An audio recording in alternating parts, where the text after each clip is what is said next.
보험회사가 고객들의 돈을 강탈하는 세 번째 유형에 대해서 알아보겠습니다. 의료자문으로 인한 보험금 삭감, 보험금 면책인데요.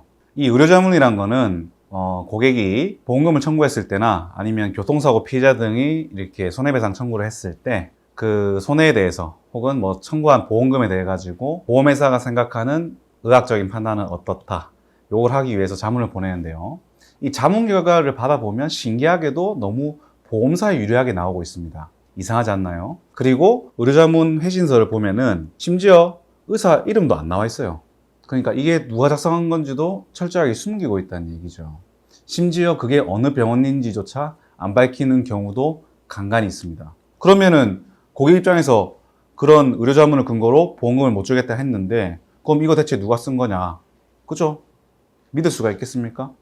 이렇게 의료자문 같은 경우에는 보험회사에 유리하게 나오고 있는 게 사실이고 철저하게 그 의료자문을 한 의사를 숨기게 돼 있어요. 왜냐하면 의사들도 자기가 보호받아야 될 거 아닙니까? 그 보험회사 자문의들은 보험사가 자문비를 지급을 하기 때문에 아무래도 보험회사의 입맛에 맞도록 자문을 하는 게 현실입니다. 그렇기 때문에 이 실제로 받아야 되는 사건임에도 불구하고 이 보험사가 받아온 이 의료자문 결과만 가지고 보험금을 안 준다? 삭감한다? 이건 부당한 처사 아니겠습니까?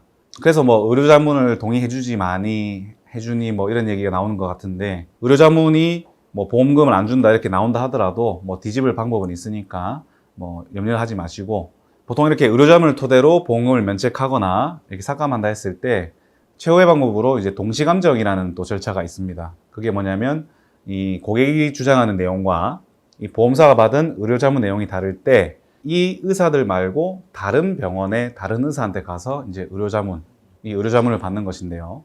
그래서 그 결과대로 이제 따라가는 경우가 좀 대부분인 것 같습니다. 그러면은 그 대표적인 예를 한 두 가지만 들어볼게요. 자, 암진단비입니다. 암진단을 받고 암보험금을 청구했어요. 거기는 뭐 암 입원 일당도 있을 거고 암진단비 그리고 뭐 실비 같은 게 있겠죠. 근데 여기서 암진단비라는 것은 그 암진단에 부합하는 내용에 해당이 돼야지만 우리가 암진단비를 받을 수가 있잖아요.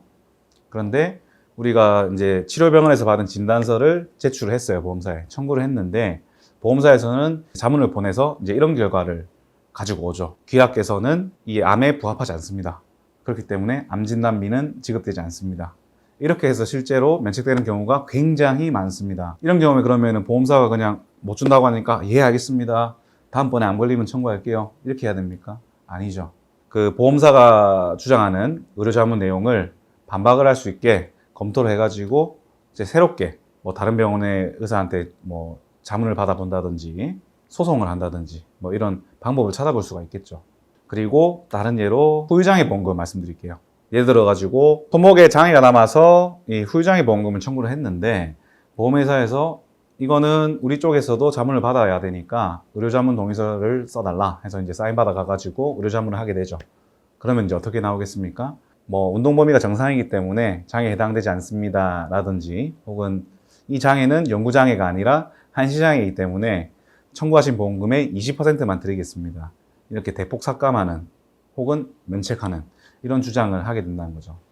하지만 그거는 우리가 누가 썼는지도 모르는 의사의 자문일 뿐이고 거기에 우리가 동의하고 예, 돈 안 받겠습니다 이렇게 하실 필요는 없다는 거죠. 물론 뭐 자문 결과가 맞을 수도 있겠죠. 하지만 보험사의 의료자문은 아무래도 보험사에 유리하게 나온다. 그래서 꼭 무조건 수긍하지 마시고 뭐 전문가의 도움이 필요하면은 전문가의 도움도 한번 받아보시기 바랍니다. 오늘 영상 여기까지고요. 영상 끝까지 봐주셔가지고 대단히 감사드립니다. 영상이 도움이 되셨다면 좋아요, 구독, 알림 설정 하셔가지고 계속 무료로 사건, 사고와 보험 이야기 영상을 시청해보세요. 감사합니다.